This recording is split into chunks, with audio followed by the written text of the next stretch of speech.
You notice it before you can name it.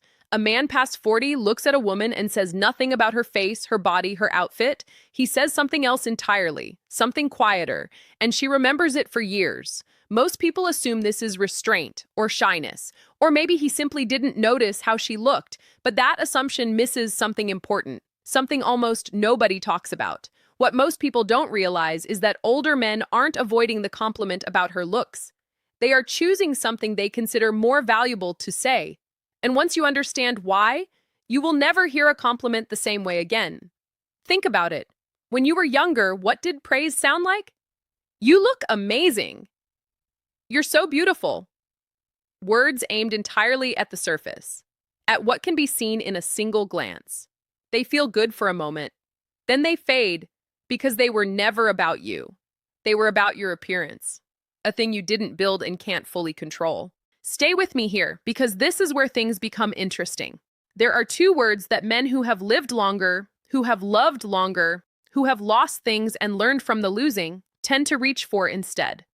Two words that sound almost plain on the surface, but underneath carry a completely different message. We'll come back to those exact words. But first, you need to understand why so many men stop complimenting looks at all once they reach a certain point in life.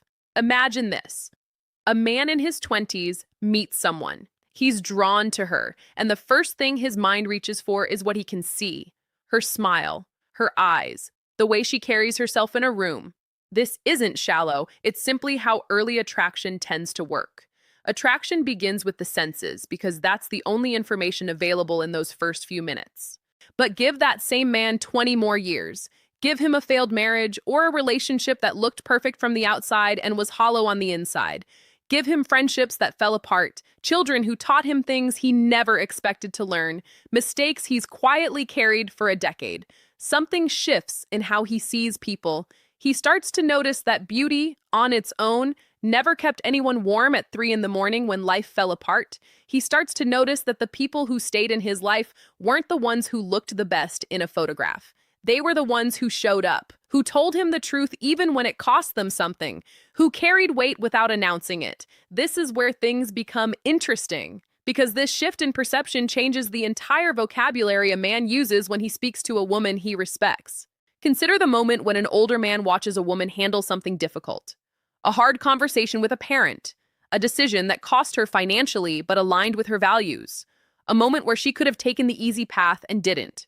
He's not thinking about her looks in that moment. He's thinking something closer to admiration. And admiration doesn't reach for the word beautiful. It reaches for something else. The deeper truth is this. Physical compliments are easy to give because they require no observation.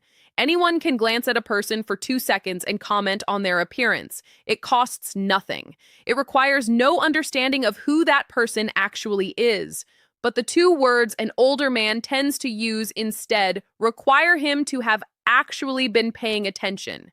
They require him to have watched how she handles pressure, how she treats people who can't do anything for her, how she carries herself when nobody is around to see it. Those two words are, you're solid. Not solid in the sense of size or shape, solid in the sense of dependable, grounded, real, solid the way a foundation is solid, the way something is solid when it doesn't crack under weight. Now we move deeper, because the meaning behind those two words goes further than most people initially assume. When an older man tells a woman she's solid, he is communicating something that took him years to learn how to value.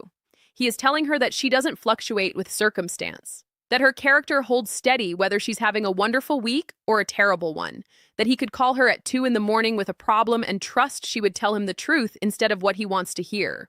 This is not a small compliment. It is, in many ways, the highest compliment a person who has lived through disappointment can give, because what he's really saying is, I have been burned by people who looked perfect and turned out to be unreliable, and you are not that. You are something rarer. But before we go there, it's worth pausing on something most people overlook entirely. Why does this matter so much to the woman receiving it? Why does a compliment about reliability often land harder, stay longer, mean more than one about beauty? Picture yourself for a moment. Picture being told you're beautiful by 5 different strangers in a single week. It feels nice briefly, but does it change how you see yourself? Does it answer any question you've actually been asking internally? For most people, the honest answer is no.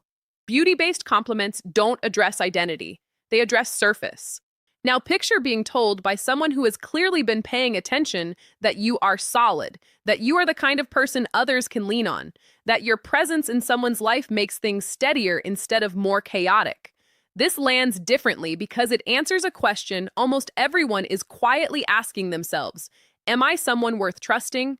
Am I someone worth staying close to? There is something deeper happening here, and it has to do with how identity is built. Compliments about appearance reinforce something you already know and can verify by looking in a mirror. Compliments about character reveal something you often cannot see in yourself because character is observed from the outside through patterns of behavior over time. When someone tells you that you're solid, they are essentially handing you evidence about who you are that you didn't have access to on your own. This is why those two words, spoken sincerely by someone who has actually lived enough to understand the difference, can feel more meaningful than an entire evening of physical compliments. What happens next is important because there's a second layer to this that most people never consider. Older men don't just avoid praising looks because they value character more. They also do it because they understand something uncomfortable about beauty-based attention.